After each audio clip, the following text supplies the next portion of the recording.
بسم الله الرحمن الرحيم الحمد لله رب العالمين وأفضل الصلاة وأتم التسليم على سيدنا محمد الصادق الأمين وعلى آله وصحبه ومن استنى بسنته إلى يوم الدين.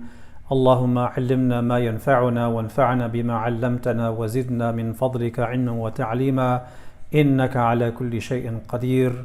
Alhamdulillah.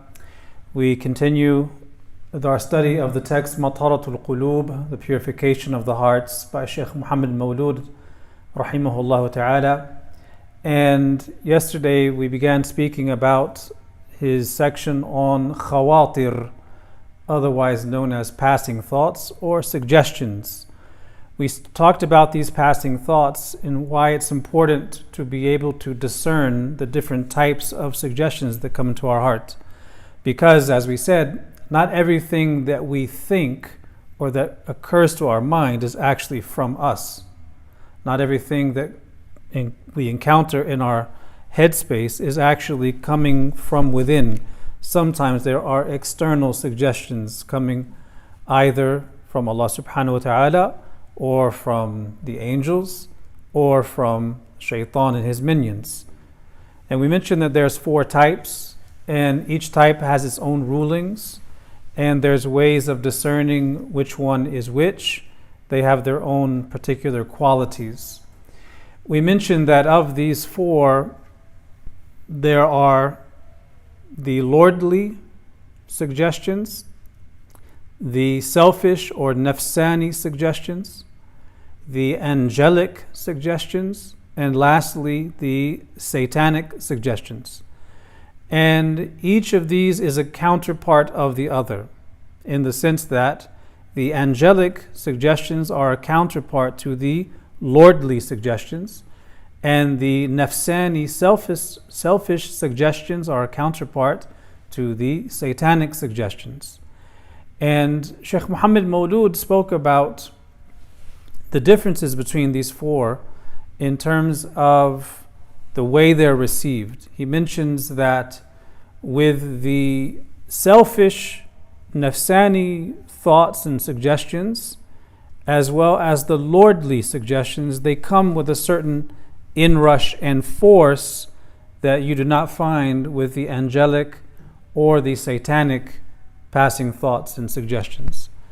The satanic or the selfish passing thoughts, the angelic or the satanic passing thoughts come with suggestions, and if a person doesn't respond to them, they come with another one, and then another one, and then another. Something different is suggested each time, which means if a person is receiving an angelic passing thought, where an angel they can't see suggests for them to do salat, if they listen, they are reminded by this angel and they do the salat. If they do not listen to the angelic suggestion, the angel may suggest to do dhikr instead. If the person doesn't do dhikr, the angel may suggest for them to remain silent. So the angel is simply guiding and suggesting good. If the person doesn't do it, they'll suggest something else. And the same thing goes for the satanic suggestion, because most often Shaitan and his minions are not looking at having the person do one specific sinful act. They're looking for the person to do anything they can get them to do that will distance them from Allah Ta'ala. So they will say, do this, X, Y, Z. If the person doesn't do it, they will suggest something else that's bad. If they don't do that, they will suggest something else that is bad. And we talked about how a person may get something from the angels, and if they ignore it, or if they focus on something else, they may get something from the shayateen, and then the angels may come again with another suggestion. And so you have this ma'raka, as the ulama say, this kind of battle that is taking place between the suggestions of the angels and the suggestions of the shayateen, that both are being heard in the person's inner landscape. And this is similar in a way to the devil on the left shoulder and the angel on the right shoulder that we grew up seeing in the cartoons. It's not literally like that, but in terms of what we're receiving, it's definitely like this. So we talked about these things and how we may distinguish between one and the other. We said that the angelic suggestions or khawatir come with nasiha, desiring good for you. They are also increased in power with dhikr. If you do dhikr, then the khawatir are strengthened. Likewise, the angelic passing thoughts and suggestions are supported by clear proofs within the Quran, within the Sunnah. There's clarity involved. Contrast that with the satanic passing thoughts and suggestions, which come with confusion, which suggest things that are not supported by clear proofs. There's ambiguity there. And those suggestions grow weaker with dhikr. If you do dhikr, then they become less and less, contrary to the angelic suggestions, which are strengthened with dhikr. And with the satanic suggestions, there is often a sense of hastiness, a sense of trying to get you to rush into matters, to do it quickly without giving much thought to it. These are some of the differences between the angelic and the satanic suggestions. These two khawatir have a number of things in common. Chief among them, they come without the same force as the lordly and the selfish passing thoughts. Because the objective of the angels is to get you to do good. And the objective of the shayateen is to get you to do bad. So if you don't listen to one, they'll give you another idea. And they keep suggesting until you latch onto something. That's where we left off in our discussion on the passing thoughts, the suggestions. And I keep using these words, passing thoughts and suggestions, because we don't really have an adequate word in English for khawatir. Sometimes we say passing thought, but you can't really say that the suggestion that comes from the nafs is passing, because once that comes, it's not satisfied until you take care of it. It's like a baby, a crying infant, demanding that you satisfy that craving. So it's not passing. So for some, you can say passing thoughts because they come and go until you latch on to them. Others are suggestions that come with some force and with some insistence. Now, why do we need to know about these things? We need to know about them because, as the ulama say, all of our actions are rooted in one of these four. And we have to distinguish and discern. Because with the passing thought or suggestion, you either latch onto it or you let it go. If you let it go, another one will come in its place. But if you latch on to that passing thought is now seen as your own. You attach some ownership to it. You begin to think about it. And as you're thinking about it, it may create that seed of desire. And with that desire comes an intention. And with that intention comes a resolve where you decide, I'm going to do this. And then with that resolve comes the action itself. Now, if that process is repeated over and over, what do you have? You have the establishing of a habit, a good habit or a bad habit. So passing thought becomes a desire. Desire becomes an intention. An intention becomes a resolve, a commitment to do it. And then with that comes the action itself. When that cycle is repeated over and over, and it's the same act, you create a habit, good or bad. And that's a somewhat simplistic way of looking at it, but it's true.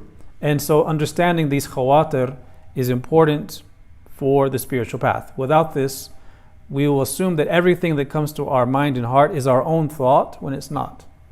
And we also learn from this not to overly identify with our thoughts. Sometimes people beat themselves up. They think, oh my God, why am I thinking that? What is wrong with me? But when you understand this science a little more, you realize it's not all from you. It's from different sources. And definitely some things are from ourselves. Some things are. But for those things, we shouldn't pay much attention to them.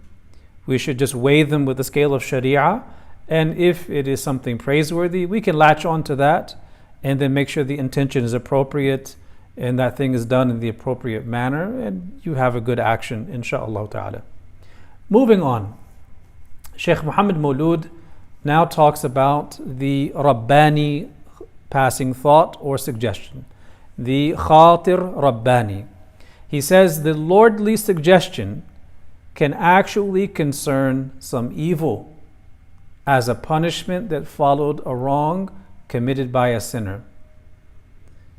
Now he kind of pulls the rug up underneath your feet right out the gate. He says something quite shocking to many people. He's telling us that the lordly suggestion, the suggestion that has a divine source, may come to a person as a form of humiliation and punishment. And this is often following a sin that we have done. He says that it can concern an evil as a punishment that followed a wrong committed by a sinner. Now, this should be distinguished from the passing thought of evil that comes and goes. Because remember, the lordly khatir has a force that is not found with the angelic or the satanic suggestions. Those may come and go. This one comes with force. He says here that this is a type of punishment where one sin gives rise to another sin, and there comes this khatir that is suggesting someone to do something else that is a sin until this accumulates. Why do we call this a lordly khatir? Why do we say that this is coming from Allah subhanahu wa ta'ala? It's because Allah ta'ala may punish a person in this dunya by suggesting or giving them the idea of one sin after a sin they committed.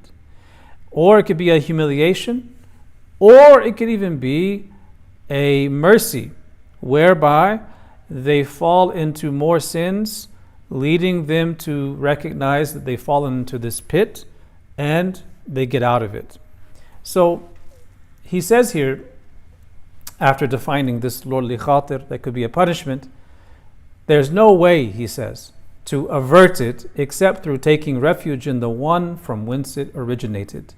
Meaning, if a person is sinning and they begin to get all these forceful ideas of doing other sins, he's saying that mujahada, or striving against yourself, is not going to get rid of those suggestions.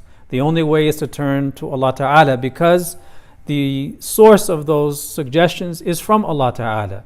So it's not from the nafs, it's not from the shaitan. So the idea is that with these, a person will turn to Allah Ta'ala and make tawbah and improve themselves. So it's a punishment that leads to lowliness, that leads to the person to make tawbah, leads them to make change. Now, this is something we have to recognize, that Allah subhanahu wa ta'ala will sometimes, because of what we have done, from the evil that we have earned with our own hands, may suggest, put in our mind and heart, this idea to do other things. And through that, we may humiliate ourselves and end up in a situation where we wish to change and repent. We don't want to do this anymore. And so we turn to Allah subhanahu wa ta'ala. This is echoed in one of the aphorisms of Imam Ibn Ata'illah. Imam Ibn Ata'illah al-Sakandari, he says in his hikam that an act of disobedience, ma'asiyat, أورثت ذلا وانكسارا خير من طاعة أورثت عزا واستكبارا. An act of disobedience that engenders or brings about a humility and brokenness before Allah is better than an act of obedience that engenders pride and arrogance. The end result of an act of disobedience may lead a person to tawbah and change and brokenness before their Lord that makes them better than they would have been if the sin never happened. And he's speaking about it in that context. Because Allah says in the Quran, إِنَّ اللَّهَ لَا يَأْمُرُ بِالْفَحْشَاءِ. Allah does not enjoin evil. He does not command evil. So Allah is not forcing you to do it. But the suggestion comes And if you do it, you're earning the sin. But as a result, you're coming through this process where hopefully you recognize the danger and you make tawbah, you make change. And at the end of it, it becomes a mercy. He goes on to say, as for some evil thought that did not follow a wrong deed, then it is either from shaitan or from the lower self. So if you have an evil khatir that comes, and it's not coming immediately after a bad deed, this, he says, is either from shaitan or from the nafs. The two have similar objectives, or they may whisper similar things, the fulfillment of a certain desire, but they're different in that the shaitani passing thought is passing. If you don't latch on to it, they will suggest something else. Whereas the nafsi suggestion has a certain insistence. It has its craving and it wants that craving fulfilled. It doesn't want to suggest this and that. It wants that and it wants it now. It will insist and push and will not relent until the craving is fulfilled. But the shaitani khatir only has one goal, and that's to get you to do the sin, whether it's this one or another one, and that's why it will keep suggesting different things. He says the thought that emanates from the nafs, from the self, the ego, is like the false dawn, al-fajr al-kadhib.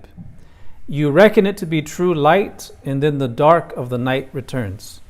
Here Shaykh Muhammad Mawlud is referring to al-fajr al-sadiq wal-fajr al-kadhib. You have the true dawn and the false dawn, and we take account of that when we calculate the prayer time of fajr and for suhoor. The false dawn, the fajr al-kadhib, it will appear that fajr is arriving, but it's the thin slice, the thin light that appears and then disappears before fajr actually comes in. That's called al-fajr al-kadhib. And he says here that the thought that comes from the nafs, from the ego, that suggestion that comes from the ego, is like al-fajr al-kadhib, the false dawn. You reckon it to be true light, and then the dark of the night returns to it. So this means that the passing thoughts or suggestions of the nafs are like the false dawn. When the suggestions come, it appears to be true, but over time the darkness arrives. There's what we call buyer's remorse. You see something on Amazon, you got to get it, you really want it, and you click order and it arrives and you're excited to get it, but after you get it, you may have buyer's remorse. You think, it's not as nice as I thought it would have been. That's kind of like the nafsani khatir. It comes with force and insistence. It seems like something you should do in the moment, but as soon as you do it, you realize, I shouldn't have done that. That is something that distinguishes the nafsani suggestion from the others. He says, in a similar way, we can say that the nafsani suggestion, he says, as far as shaitan's suggestions, they are like a wolf. Every time he's chased away from one place, he tries again from another. So, we want to distinguish here, because yesterday we were talking about the distinction between the angelic and the satanic suggestions or passing thoughts. Now we're talking about the distinction between the nafsani and shaitani passing thoughts. We said with the nafsani passing thoughts, there comes a sense of urgency. The nafs has a craving and it wants that craving fulfilled. And Shaykh Ahmad Zarruq, commenting on this, he says that the nafsani suggestion is often followed up with a feeling of constriction in the soul, what we would call buyer's remorse in this case. And other ulama say that the nafsani suggestions come and they are like the khariji. It's like fighting a khariji versus fighting a regular robber or highway robber. What's the difference here? They're talking about certain motifs in Islamic history. You have in Islamic history two types of people you may fight in Islamic territory. You may have the qati'u tariq, the highway robber, or you have the ahlul baghi, or the khawarij. The qati'u tariq is the highway brigand, the highway robber, the opportunist who sets out on a path, a lonely, desolate path in the middle of nowhere, and waits to see a caravan. When a caravan arrives, they descend upon it, and with their arms, they rob everyone for all of their belongings. But they don't have any personal animosity towards the people per se. And if people mount an effective defense and fight back, they'll retreat. They don't want to lose their lives. They just want to get the money. That's the highway robber. Compare that person to the khariji, the rebel who has rebelled against the legitimate Islamic authority, who declares the Muslims to be outside of Islam and that they're the only true Muslims, and they begin to fight people on that basis. If people go out and confront them, they're not going to retreat so easily because they are fighting with a conviction that they are right and everyone is wrong. So when you fight that person, they don't give up so easily. They don't just run away. Whereas the highway robber may run away at the show of force because they don't want to lose their lives, they just want to get the money. So using that analogy or this motif from Islamic history, they say that the shaitani khatir, it comes and goes and it pulls back if you resist. But the nafsani khatir doesn't retreat so easily. They say that the nafsani khatir, it's like fighting the khariji who has a conviction and will not give up until you kill him. This is the distinction. And this is why he says in the next line, Shaitan's suggestions are like a wolf. Every time he's chased away from one place, he tries again from another. He doesn't fight you to the death with a single suggestion. If you resist one, he'll come with another. And if you resist that one, he'll come with another. He is al-khannas. He slinks back and retreats. This is how Allah describes him in the Quran. So, the nafs will get fixated on a desire until it's fulfilled. But the shaitani khatir will insist on one thing, and if it's not answered or responded to, he'll bring another. So, this is very relevant to us right now in the month of Ramadan. Very, very, very relevant. Because we have the famous hadith of the Prophet ﷺ in which he said that when it is the month of Ramadan, the gates of Jannah are opened, the gates of hell are closed, and the shayateen are locked up. The phrase here, suffidat shayateen, means they're locked up, they're shackled. Now, there's a difference of opinion among the ulama about the exact meaning of that phrase. Does it refer to all shayateen across the cosmos? Or does it refer only to the extremely rebellious and recalcitrant shayateen, the worst of them, while leaving the minor minions of shaitan on the loose? There is a difference of opinion among the ulama about that. But for our purposes, we see that in Ramadan, we know from this hadith that shayateen are locked up generally. So, how do we make sense of certain cravings and passing thoughts and suggestions that come to our minds and hearts in the month of Ramadan? Can we blame them on the shayateen? Can we say that our haram craving or the suggestion in our souls to do something haram in the month of Ramadan is from the whispering of shaitan, or is it from our nafs? It's from our nafs when it's in Ramadan. So Ramadan's a beautiful opportunity to discover what habits, what practices in our life are from the whisperings of our own nafs and which ones are from shaitan. So if a person has a number of bad habits they're trying to break in Ramadan, and they find that it's really easy to break them to the point where they almost don't even think about them anymore, chances are that's from shaitan. When they had those cravings, those were coming from shaitan and they listened. But if they find they're still struggling with the same habits, the same things in Ramadan as outside of Ramadan, that is a telltale sign that the suggestions to do those things are coming from the nafs and not coming from shaitan. Hence the importance of understanding the different types of khawatir that we're talking about. He goes on to say, should a thought come suddenly and you feel safe from any ill consequences therefrom, and you are certain that it is a good thing being commanded, and yet you actually cannot ascertain what the end result will be, then it is definitely a selfish, nafsani suggestion or a shaitani one. And now you know the difference between the two. He gives us a scenario here. A thought that occurs to you. You feel safe from any ill consequences. And it's not blatantly haram. You're certain that it's a good thing. However, you don't know with certainty what the end result of that thing will be. It comes to you as a suggestion. It's not bad. It's good, in fact.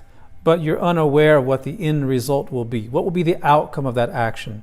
Will it be good? Will it make things worse? What is that kind of passing thought, and what is the source of it? Shaykh Muhammad Mawlud says that it is definitely a selfish, nafsani, or shaitani suggestion. It could be either. What's an example? Let's suppose you get a passing thought. It occurs to you to do something good.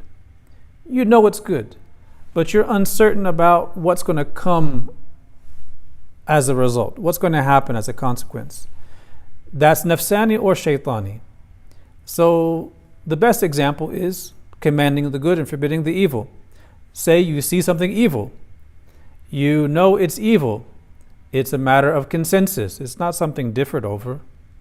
And you hate that thing in your heart. And you wish to command the good and forbid the evil. And it occurs to you that you should do that. So that's clearly not haram in itself.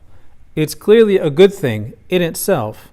But you do not know what the end result will be. Will it lead to a greater harm or not? You're unclear about that. He is saying here that if that suggestion comes to your mind, then it's either a shaitani or nafsani suggestion. It's either from your ego or it is from the shaitan. Because you might command the good and forbid the evil and it leads to a greater evil. And you might command the good and forbid the evil and it doesn't. You don't know. But shaitan may suggest that you get involved in something where you think you're commanding the good and forbidding the evil and it leads to a greater evil. Or it could be the ego. So you have to deliberate. You have to be cautious with the thoughts that come to your mind and weigh them very carefully on the scale of Sharia, looking at the awaqib, the consequences and end results. So, this is the end of the discussion on the passing thoughts. Well, there's a few more things to say, but the structure has been given. The lordly ones, the nafsani passing thoughts, the angelic passing thoughts, and the shaitani passing thoughts. Imam Ibn Zukri, he tries to break down these four by looking at their similarities and differences, and says that the khawatir, all of the passing thoughts and suggestions that may occur to us, are either coming with some firmness or they are quick to change and go away. They're either thabit or mutaraddid. Thabit means it's fixed, it's firm. It comes with some force. And mutaraddid means it is shaky. It comes and goes. So if it's firm, it's either to something good, with deliberation, with awareness of the end result, with consciousness of Allah Ta'ala, with an awareness that it is for His sake. Or it is firm, but suggesting something that is evil and is coming after a sin has been committed. What are these two types? Both of these are Rabbani. The first is Rabbani very clearly. The second one is also Rabbani because it is coming after a person has sinned. And it's a way of ihana, a kind of humiliation that will hopefully inspire the person to make tawbah. So in both cases, these are firm and they are Rabbani. So if it is a passing thought to something good, but it accompanies hastiness or rushing to get it done or blindness to the end results, what's going to happen as a result, while the person is certain that it is good, then it is nafsani, most likely. And this is when it comes with firmness. Because again, the nafs is firm. It doesn't want to just let go. Whereas shaitan will suggest one thing and then another and then another. If the passing thought is quick to change, it comes and then quickly another one comes in its place if you don't latch onto the first.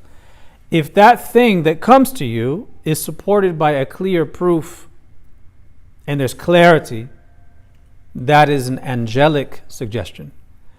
But if it is to something that is ostensibly good, apparently good, and it's not supported by a proof and revelation, there's some ambiguity in it, then this is shaitani. It is a part of a stratagem, a trick to get you involved in something.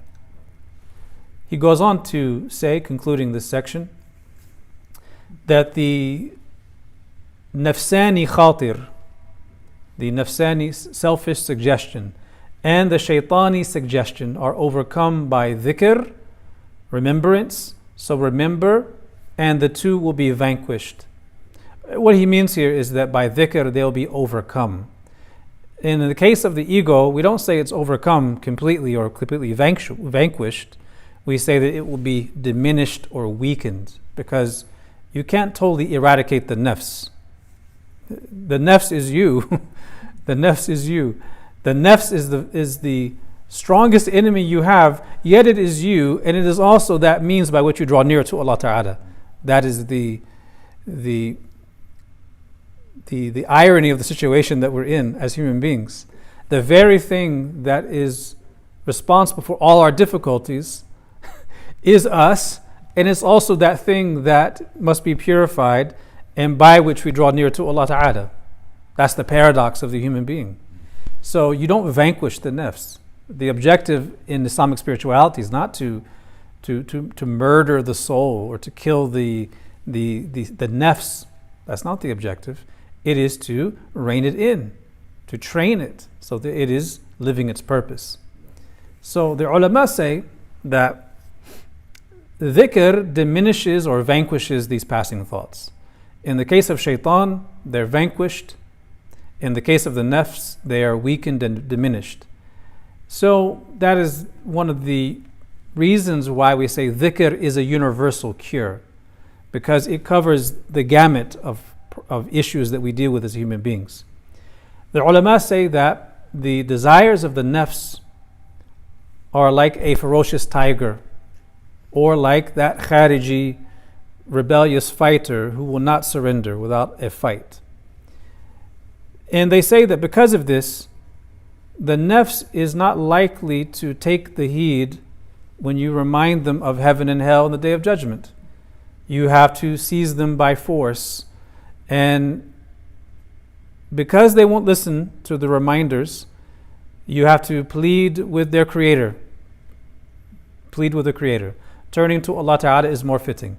If you have an enemy that you can't defeat, instead of trying to fight it and defeat it, the best thing to do is to find your best ally who can. إِنَّمَا وَلِيُّكُمُ اللَّهِ. Your wali, your protecting friend, is only Allah Ta'ala. So turning to Allah Ta'ala in the face of that enemy is better than obsessing over the enemy that you can't defeat without him. So you turn to Allah Ta'ala. So how is shaitan vanquished? Through dhikr, through la hawla wa la quwwata illa billah, through reciting Quran, through dhikr. The nafs, however, is only defeated by Allah Ta'ala giving you the tawfiq to overcome it, by Him doing it for you. This is tawfiq. Tawfiq, this word we use, this from our Islamic vocabulary, is sometimes translated as success. It's not success. It is enabling grace, which means Allah yakilallahu yakilakallahu ila nafsik, that Allah does not entrust you to your own self. If Allah entrusts us to our own self to get things done, then we're doomed. But if Allah takes it upon Himself to assist us, then that is tawfiq. So, he says, remembrance has light that shayateen flee from, just as men flee from fire. However, remembrance is medicine, and medicine is only useful after a dietary regimen. Meaning, if you want the medicine to work properly, the medicine of dhikr, you have to also have a dietary regimen, a himya. So if a person is suffering from an ailment, they need to take the medicine and stay away from the foods that are worsening their condition. In this analogy, the dietary regimen is that of taqwa, that it is dhikr combined with taqwa. If the person is doing dhikr but not exercising taqwa, they are taking the medicine but they're not observing the dietary regimen. So the effects will be minimal, and the whisperings of shaitan and suggestions of the nafs will continue. He says, if someone experiences two thoughts, each of them are enjoining something good, should he follow the second or the first? So you have a passing thought, it comes to your mind, and it's good. A moment later, you get another idea that comes to your mind. It's also good. In this scenario, should you take the first one or should you take the second one?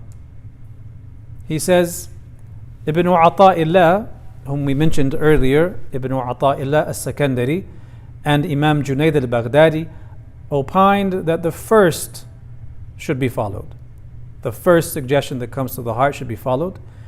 Whereas others opined that the choice was his and he should do whichever he prefers. So this is the opinion of Ibn Ata'illah and Imam Junayd, that you follow the first because it has priority. Whereas others, such as Ibn Khafif, says you have a choice. You can follow either because both of them are coming from a true source, provided they are equal in the standard of knowledge. He says, as for thoughts whose virtues are equal in the standards of sacred knowledge, so in the first case you have two thoughts, all things considered, you follow either the first or, according to another opinion, whichever one you want. But he gives details here. He says, if the virtues are equal in those two things, in the standard of Sharia, you follow the furthest of them from your caprice, your hawa, your desires. So this means that you have to know. Suppose you have two obligations that occur to you, two wajibs, or two recommended actions, or two permissible actions, and both of them are equal in the scale of Sharia. This wajib is equal to that wajib in terms of the level of obligation involved. These two recommended actions are equal in the scale of Sharia, or these two permissible things are equal in the scale of Sharia. If you have this scenario, which one do you choose? He says, of the two, you choose the one that is furthest away from your own selfish caprice and desires. And this is echoing the words of Imam Ibn Ata'illah, who said that if you have two choices like this, take the one that is furthest from your selfish desires, because that will be closer to the haqq in your case. Because the nafs will always seek out the one that is closer to it and with more affinity for it. Even if it's neutral or even if it's good, there could be two goods, one of which is better for you. And there could be two goods, one of which is better for someone else, but not better for you. We're all different in that way. So when you weigh these thoughts, he says, take the one that is actually heavier. Take the harder path. Don't take the easier one, even if because your nafs inclines to it. and this is training. He concludes this section by saying that you should forsake what gives you any doubt and what will require apologies, and should you be forced to apologize, don't be excessive. And forsake your love for being known, and even for others to know that you do not desire to be known.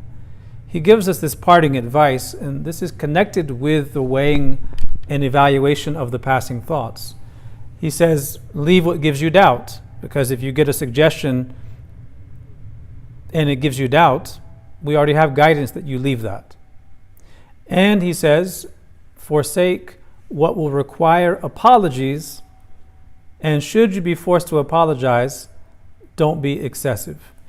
Now, this particular line is a very interesting one that requires a bit of unpacking. So we should, according to his line of poetry, avoid doing things that will require us to say sorry to others. But why? He says, avoid things that would require i'tidhar, saying sorry or apologizing. And if you have to apologize, don't be excessive in doing it.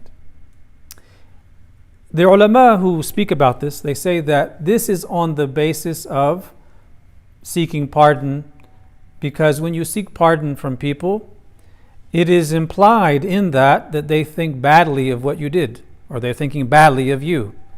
If believers are interacting with each other, and one Muslim does something to another Muslim inadvertently or accidentally, and they say sorry to that person, why are they saying sorry?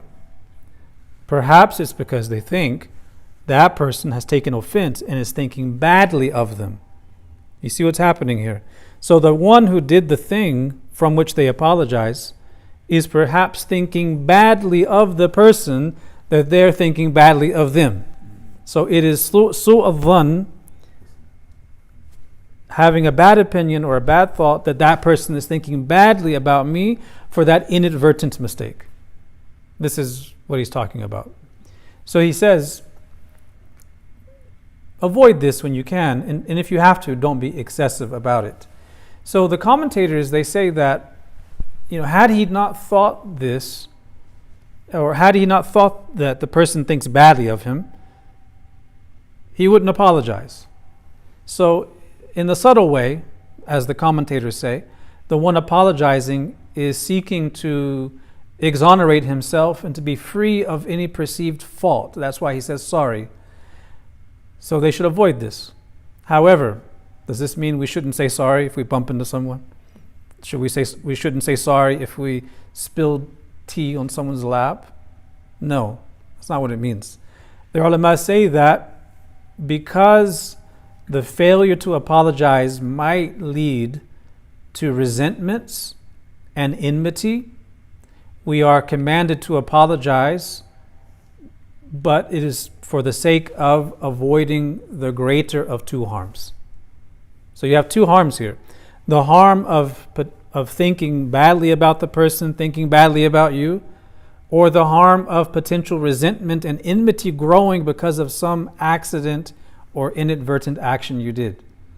So between these two, you apologize, because the resentment and enmity that may result is far greater than this desire that you wish to be exonerated from the person for some thing you did accidentally or inadvertently. So this means that people who are at a higher spiritual degree, they don't require apologies. They make excuses for people. They don't require the apologies. They give people the benefit of the doubt. And I think all of this is predicated on one of the sayings of the ulama, su'ul adab ma'al ahbabi adab. We want to exercise good adab with people, but we have to understand that good adab is not strict formalities of stiffness, or stiff formalities in how we interact with each other. The ulama say that having what is seemingly bad manners with those you love is actually good manners. Meaning, lacking the stiffness of formality in interacting with someone is a sign that you love that person. When you love someone, you're not standing up so straight and stiff and strict. You're not like a robot fearing that you're going to offend them by having bad adab. You're more loose. You're more relaxed.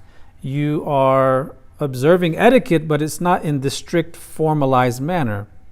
So that is perhaps what he's talking about, that you avoid this excessive fawning flattery of people and apologizing in this ultra submissive mode where it's almost a kind of virtue signaling, where I'm the ultra polite person.